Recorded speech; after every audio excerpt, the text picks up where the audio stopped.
What's going on, guys? I'm outside the theater right now to see the newest gangster film called ALTO Nights. This movie stars Robert De Niro and Robert De Niro as twin gangsters in the 1950s. Listen, Robert De Niro plays a gangster probably better than anybody else. It doesn't matter how old or young he is, he's just always played a fantastic gangster, so I'm hoping for a great dual performance out of him in ALTO Nights. I'll let you guys know what I think about this movie when I get out of the theater.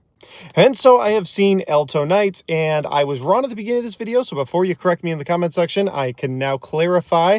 Robert De Niro does not play twins in this film. He does, however, play two different gangsters who were best friends growing up, but they were never siblings or twins or anything, so I just maybe assumed twins because you got the same actor playing two people. But no, one of them is playing Frank Costello, and then he is also playing Vito Genovese, two rival gangsters. They were friends growing up. Then one of them had to go away, so one took over, and then when the other one comes back, well, the other one doesn't want to relinquish power, and so you've got a fun gangster film. There's not a ton of action in it. If you're looking for an action movie with Robert De Niro as this badass gangster, you're not really going to get that. There's a couple scenes where some people get lit up for, well, just being people in the gangster world, but yeah, not a lot of action. There's one scene where Robert De Niro has to get really physical, but he's older now, so they actually do that scene on a rooftop behind a sheet that's drying, so you just see the shadows.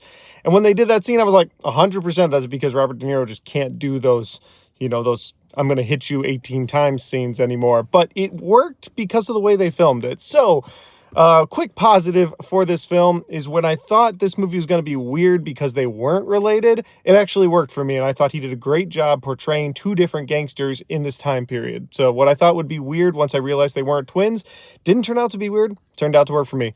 On the negative side, it is a very slow-going movie, but if you're a big gangster movie enthusiast from the 50s, that kind of a gangster film, I think you'll enjoy it.